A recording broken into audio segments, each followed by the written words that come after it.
इसका निकाल के लगा दे। बहुत ही आदर और सम्मान के योग आज हमारे बीच में चौधरी देवीलाल के रहे सबसे पुराने साथी आदरणीय चौधरी संपत सिंह जी तेलंगाना से चल कर के आई हमारी छोटी बहन के कविता जी, प्रदेश के अध्यक्ष चौधरी रामपाल माजरा जी, पार्टी के राष्ट्रीय उपाध्यक्ष चौधरी शेर सिंह बड़शामी जी, पूर्व में रहे मेंबर पार्लियामेंट पार्टी के राष्ट्रीय उपाध्यक्ष captain Inder Singh ji, ex MLA जल योद्धा रहे रघु यादव जी,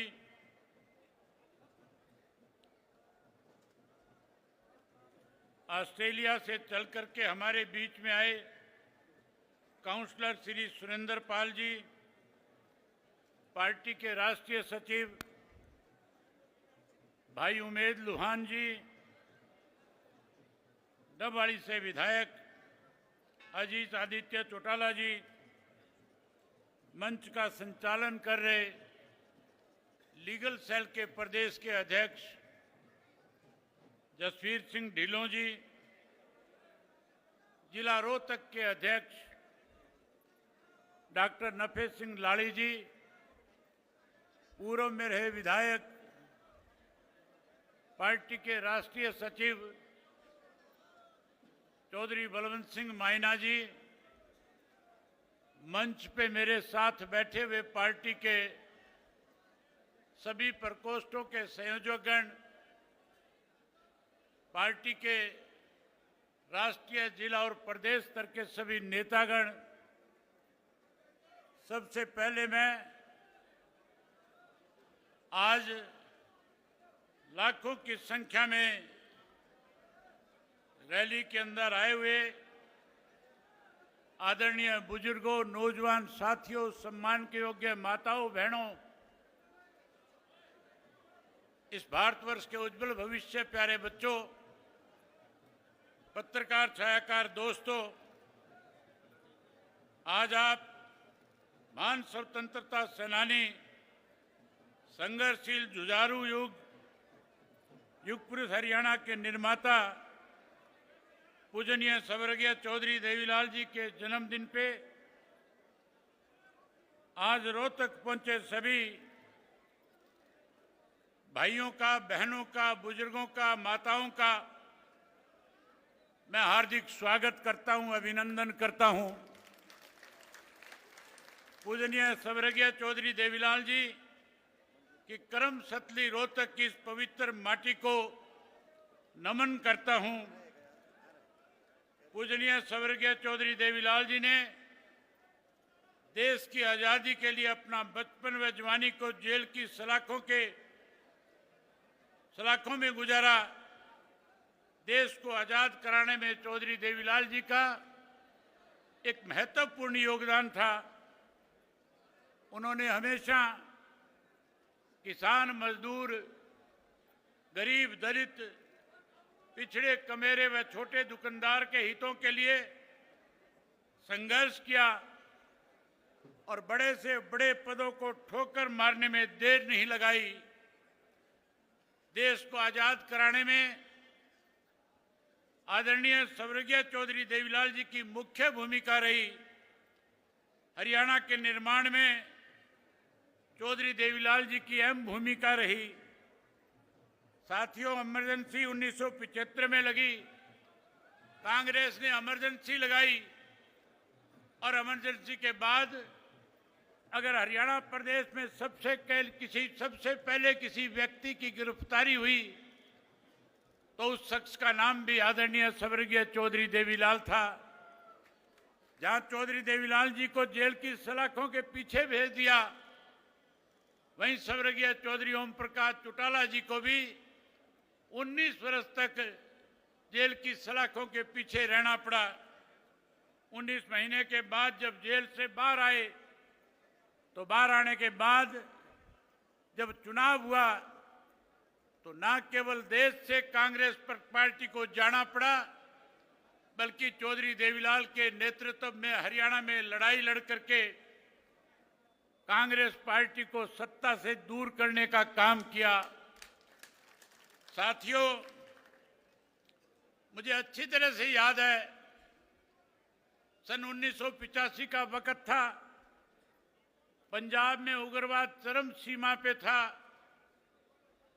और पंजाब के उस उग्रवाद को कैसे खत्म किया जाए, उसके लिए देश के प्रधानमंत्री स्वर्गीय राजीव गांधी ने एक समझौता पंजाब के लोगों के साथ किया, जिसका नाम राजीव लोंगोवाल समझौता रखा गया। हमें उस समझौते से कोई परेशानी नहीं थी, लेकिन उसकी 2 धाराएं थी, धारा 7 और 9। जिन धारा 7 और 9 के तहत हरियाणा प्रदेश के साथ भेदभाव किया जा रहा था। हरियाणा प्रदेश में उस वक्त कांग्रेस की तरफ से मुख्यमंत्री के पद पे चौधरी भजन लाल आसीन थे, बैठे थे।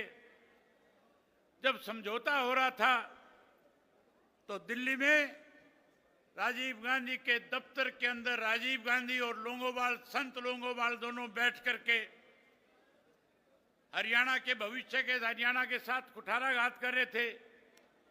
कहीं जो चंडीगढ़ शाह कमीशन की रिपोर्ट के अनुसार हमारा हरियाणा का था, उस चंडीगढ़ को पंजाब को दे दिया गया था। उसी समझौते के तहत हमारा यमुना का पानी कम कर दिया गया था। चौधरी देवीलाल ने जब उस समझौते को पढ़ा, उसी दिन उन्होंने ऐलान कर दिया कि मैं भी चाहता हूं पंजाब के अंदर शांति हो, उग्रवाद खत्म हो, लेकिन कोई हरियाणा के साथ भेदभाव करे, हरियाणा के हकों पे कोई कुठाराघात करे, डाका डाले, मैं कतई बर्दाश्त नहीं करूंगा। और उसी दिन ऐलान कर दिया कि हम इस समझौते को नामंजूर करते हैं।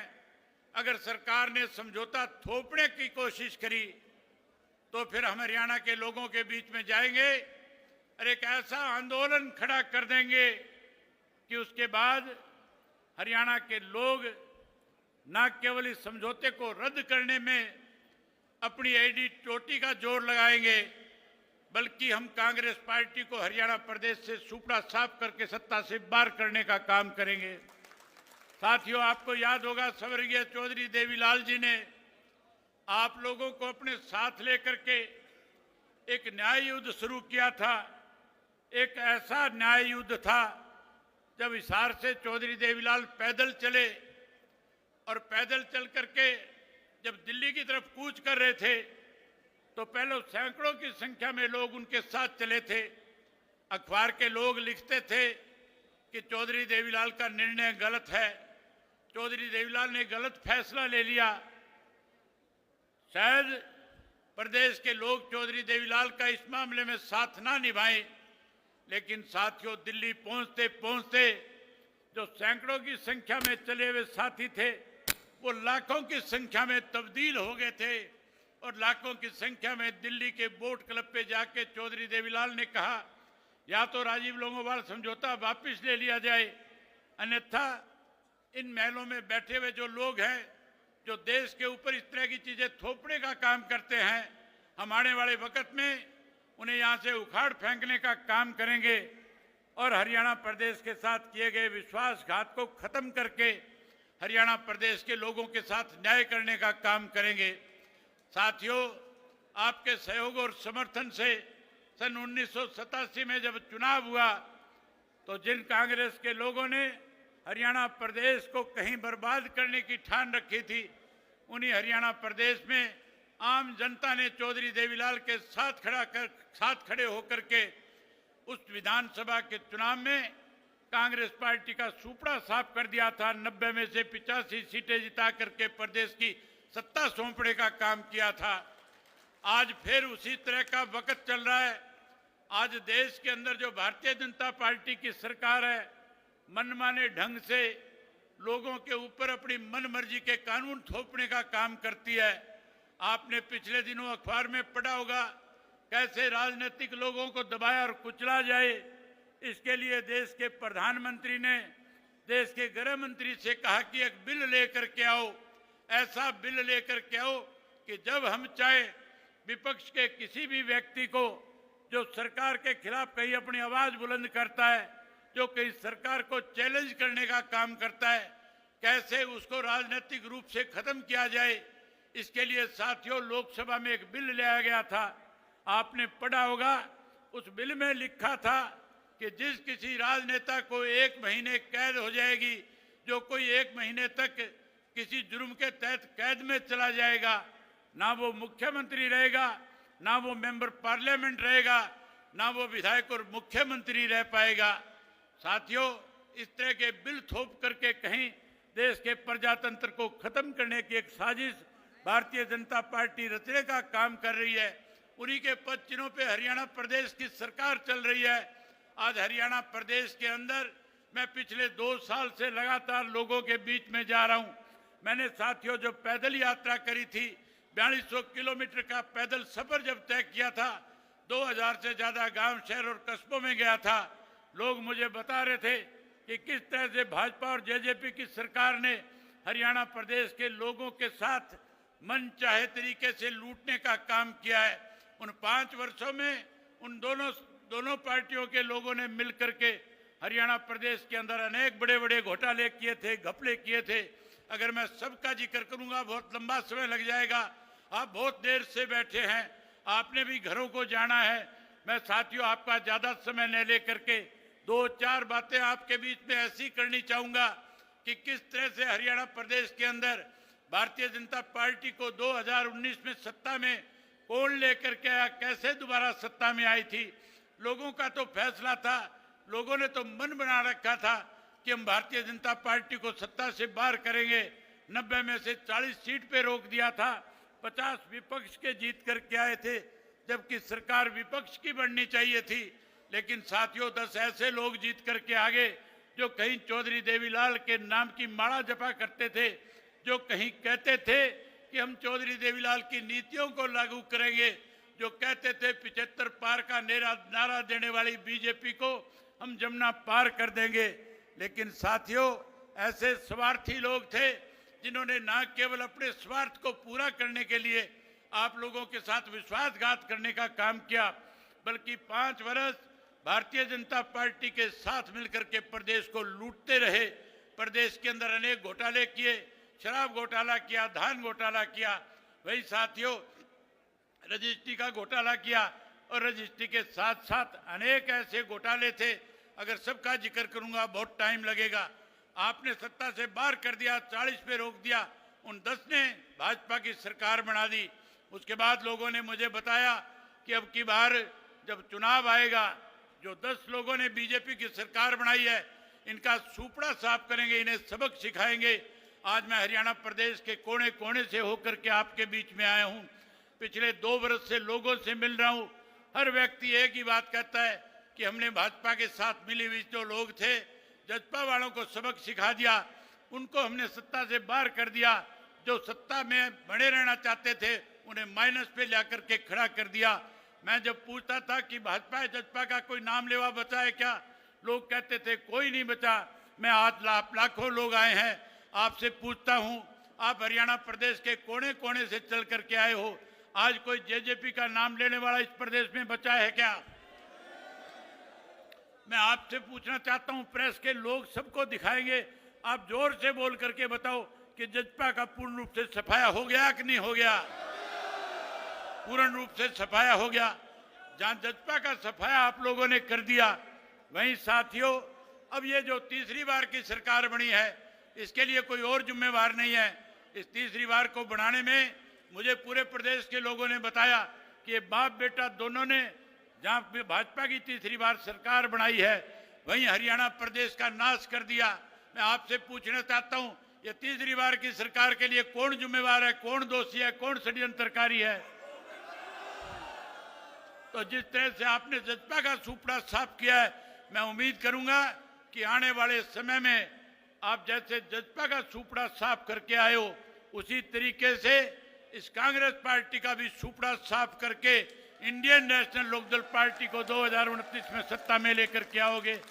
साथियों, ये कांग्रेसी हमारे बारे में कहते थे, ये हुड्डा और इसका बेटा दोनों लगातार पिछले 2 वर्ष से प्रदेश में जहां कहीं भी गए भाजपा के खिलाफ कुछ कहने की बजाय केवल एक ही बात कहते थे, इंडियन नेशनल लोकदल पार्टी तो वोट काटू पार्टी है। साथियों, ये कहते थे कि हम बी टीम है। मैं आज आपसे पूछना चाहता हूं, हरियाणा प्रदेश में कौन सी पार्टी ऐसी है जो भाजपा के बी टीम के रूप में काम कर रही है? कांग्रेस पार्टी बी टीम के रूप में काम कर रही है। जहां ये हमें वोट काटू कहते थे, मैं आज उन कांग्रेसियों को खुले तौर से कहता हूं, हम वोट काटने वाले नहीं, हम तो रांद काटने वाले हैं। आने वाले 2029 में जब चुनाव होगा तो जहां भाजपा को सत्ता से बाहर करेंगे, वहीं इस कांग्रेस पार्टी की भी रांद काटने का काम करेंगे। साथियों, मैंने चेतना यात्रा में चौधरी देवीलाल जी के साथ बहुत काम किया था। मैंने चौधरी देवीलाल जी से बहुत कुछ सीखा था। चौधरी देवीलाल किस तरह से गांव-गांव में जाते थे, लोगों के बीच में बैठ करके उनसे पूछते थे कि कांग्रेस का राज अच्छा था या उस वक्त में जनता दल का राज था। उसके बारे में लोग कहते थे कि चौधरी देवीलाल ने जो राज बनाया था, चौधरी देवीलाल जिसमें उप प्रधानमंत्री थे, हमें उस वक्त बहुत सारी सुविधाएं मिली थी। खुल के कह रहे थे कि अगर आज पेंशन पूरे देश में किसी व्यक्ति की वजह से मिलती है तो उस शख्स का नाम चौधरी देवीलाल था। आज 100 रुपए वाली पेंशन 3000 के रूप में प्रदेश के लोगों को मिल रही है। साथियों, 2029 में अपनी सरकार बना लेना, इसी चौधरी देवीलाल की बनाई हुई पेंशन को 2 गुना के रूप में करके हरियाणा प्रदेश के बुजुर्गों का मान सम्मान बढ़ाने का काम करेंगे। बहन के कविता कह रही थी कि मैं चाहती हूं कि तेलंगाना की तर्ज के ऊपर हरियाणा प्रदेश के किसान की बिजली के बिल माफ होने चाहिए। मैं भरी सभा में आपसे वायदा कहता हूं, न केवल किसान के खेत के बिजली का बिल माफ करेंगे, बल्कि हरियाणा प्रदेश के हर बिजली के उपभोक्ता को मुफ्त में बिजली देने का काम करेंगे। साथियों, जब आप इंडियन नेशनल लोकदल पार्टी की सरकार बना दोगे, हम 3 चीजों का सफाया करेंगे। ये हमारी सोच है।